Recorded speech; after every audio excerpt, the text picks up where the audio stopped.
Hi, welcome to Full Flow with Chloe. I have already pre-pulled some cards and the odds of what I've pulled are quite miraculous. The first card out was the Fool, that shiny old Fool. This is like the epitome of Aries season, this card. The Fool is very much associated with taking the leap of faith into the new beginnings with big, bold confidence. Not thinking twice and diving in. I then got the Queen and King of Cups together. This signifies a real strength of connection between two individuals to get them both together, a real strong, deep emotional bond and emotional connection of two very empathetic souls who are very aware of their emotions and emotionally mature. I then got the Hierophant. So there's something about this connection that is also quite spiritual, or something that has forced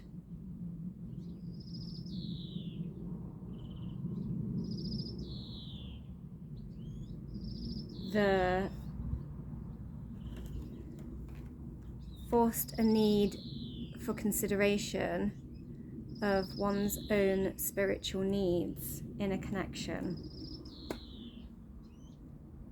or possibly a relationship or a connection has had a spiritual impact. Maybe it has spiritually influenced those people. I then got the Queen of Wands. She's strong, she's creative, she's bold. Again, a very fiery queen that is often associated with the fire signs, Aries, Leo, and Sagittarius. And this couple here, water signs, Pisces, Cancer, Scorpio placements. My moon's in Cancer. I'm very emotional. We then got the Five of Pentacles. This is like being left out in the cold, feeling disappointed, feeling cast aside, feeling helpless and too proud to ask for the help. And then we then get the Fool again.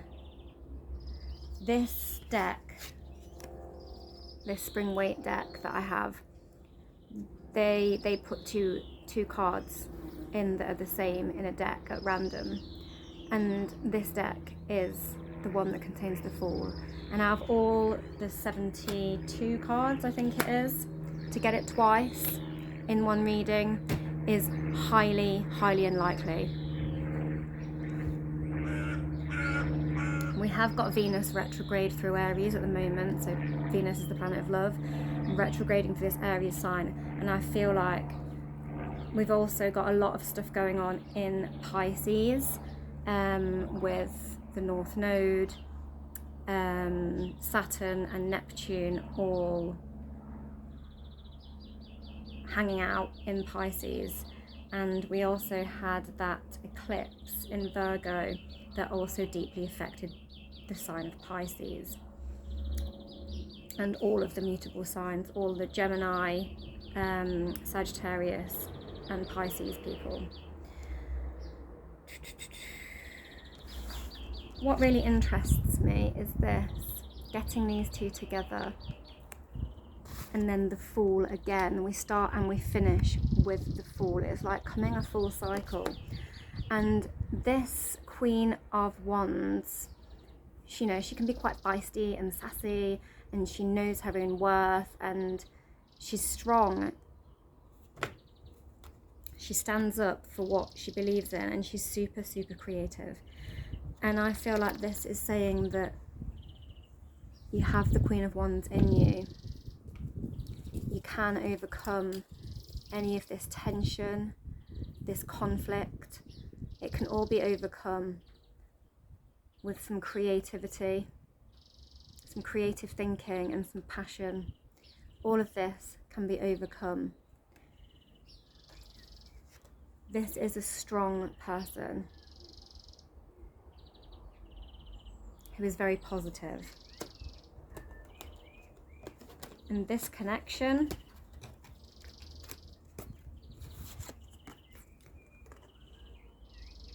is actually deeply healing on a spiritual, emotional level.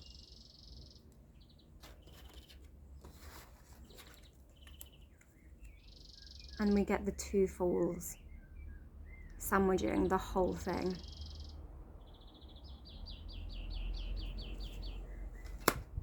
This can be overcome and refreshed, is the message I'm getting.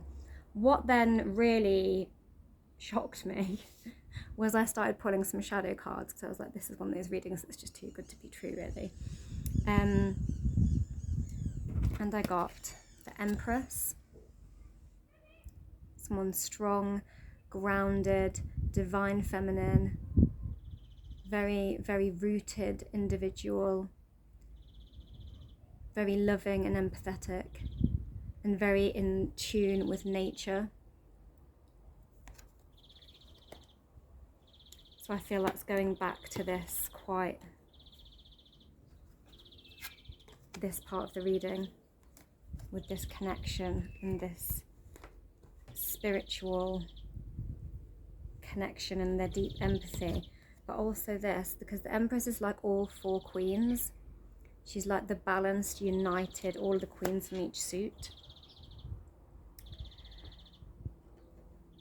I also got the Four of Cups, so somebody focusing only on the negative and not all of the positive. So maybe there's been an overburden of negative influx surrounding a situation that needed to be overcome, where people weren't focusing on all of the healthy cups, all of the healthy love that is there, and just the sabotage. I also got the Ace of Cups. Extreme emotional love, just absolute flowing of the heart chakra. Look at it. She's just shooting all of that love out of her cup, out of her heart chakra. So much love here. And guess what I got again? The Fool. What are the chances of getting the Fool 3 times in one reading from 2 decks? Very, very, very, very rare. So I've got New Beginning again. And we also have the Four of Wands. This is like a portal. This is not one portal, but 2 portals. It's like going through, it's like 1111. It's like the magic portal of like multiplying portals. Like going to a new, better place, a massive place of progress. It's like a big manifestation card. And then we get what again? Who again? But the Queen of Wands again. I know. And here she's got her fire lit. Her passion is burning. And she's in quite a deep meditation in that fire. She knows the strength of her passion. And she knows she can overcome any hardship with it. We then get the High Priestess. More divine feminine energy again. We actually have this like mirror sort of doorway in the background again, which is this portal. We've got new moon energy, we've got yin and yang. I feel like that's coming back to this again. the yin and the yang, making that ultimate kind of spiritual balance.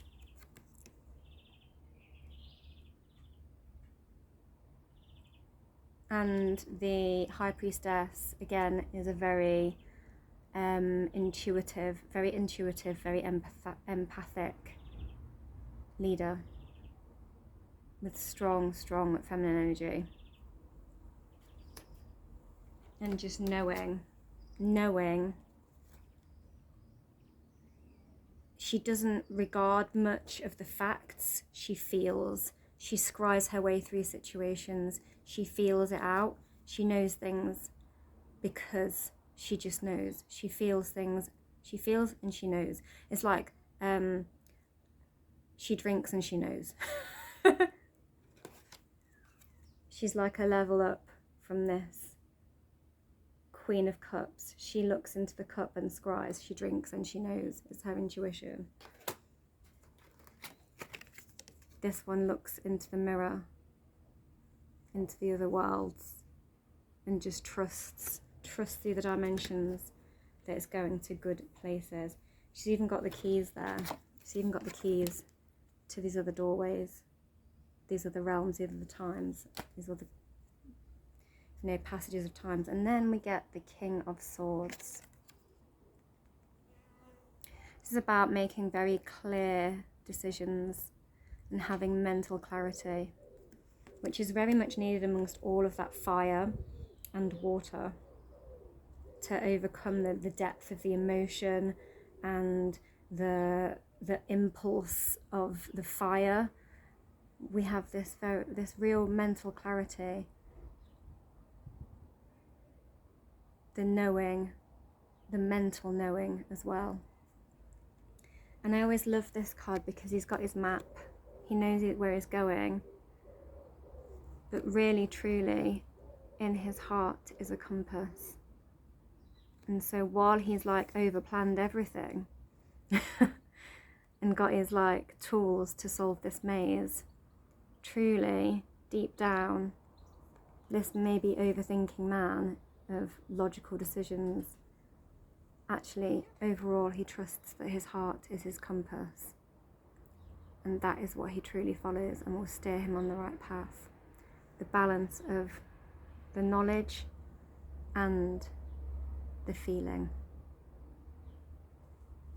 Trusting that intuition and having the mental clarity to do it in a balanced way. And that is the reading, guys.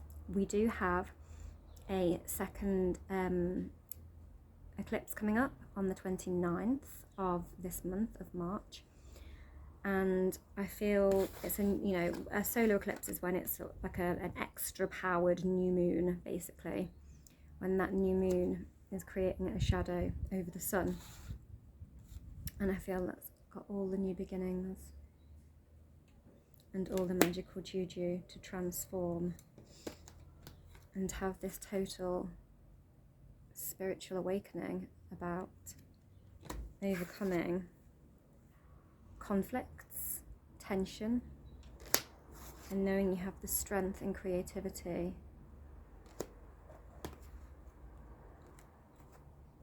and self-love and passion to overcome it all and trust your heart. It's going to guide you through those portals to new timelines. Oh God. And that's the reading. Happy, lovely, sunny day. Happy spring. And I hope you have a lovely solar eclipse.